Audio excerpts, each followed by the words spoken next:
But there's a story about Harry Truman's wife Bess got a letter from a person saying, you have to tell President Truman to stop using the word crap. And Bess Truman wrote back to the citizen saying, ma'am, it took me 20 years to get him to say that. Anyway, what music do I like? I reported last night at a different celebration that the director of Spivey Hall joked that I joked to the director of Spivey Hall that on my iPod, which has I think about 3,000 tunes, that under the M's are both Mahler and Meatloaf.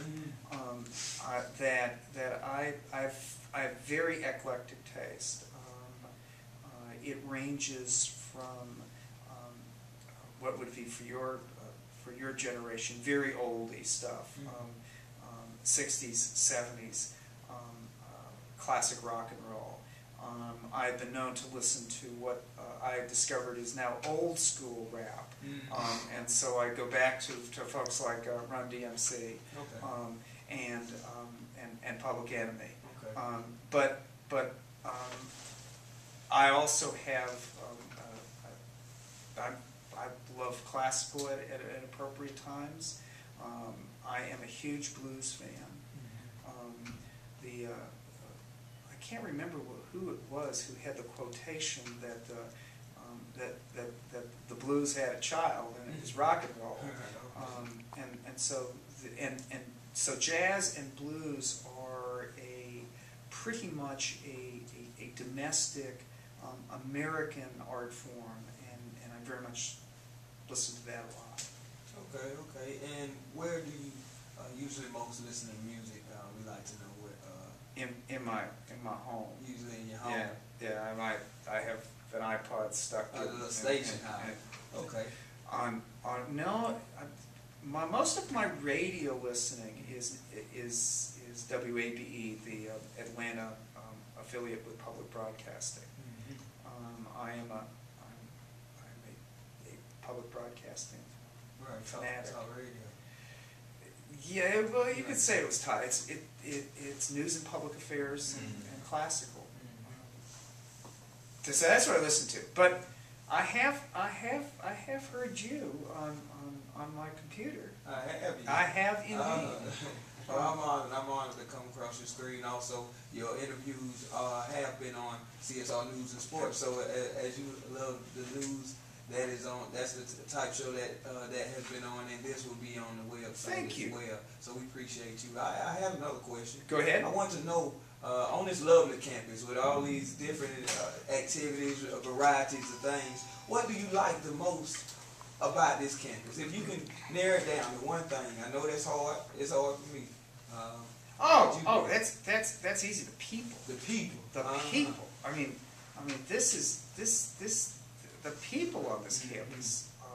There are nice, warm, friendly people who are doing some really serious business and learning, trying to make differences in their lives. And oh no, I mean, people here are great. They're just great. What's that? Andy Menard for the Bench. You've been here for a year now. What has been your biggest challenge?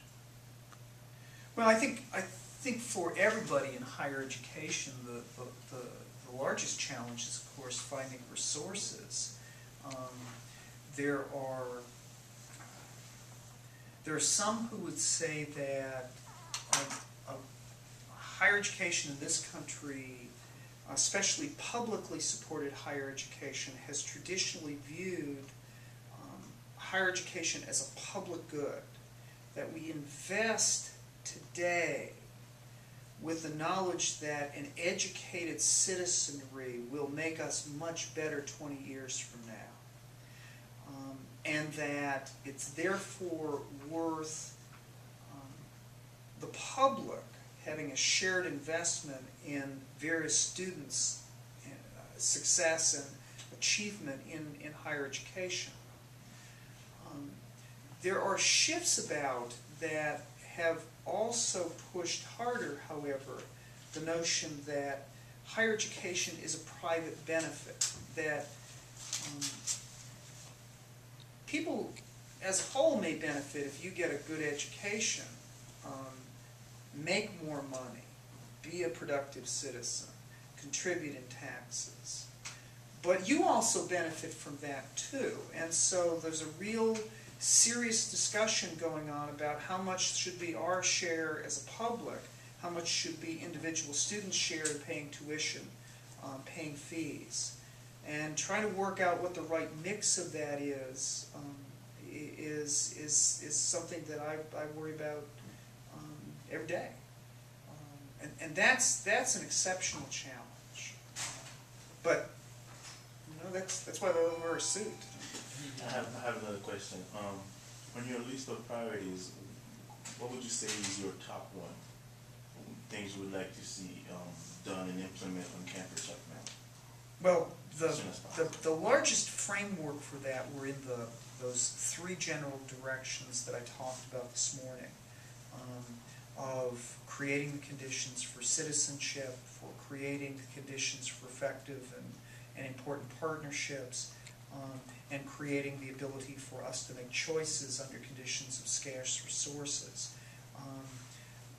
A sort of hard and fast, specific set of priorities ought to be part of the result of the strategic planning report, which we anticipate being able to examine in early November.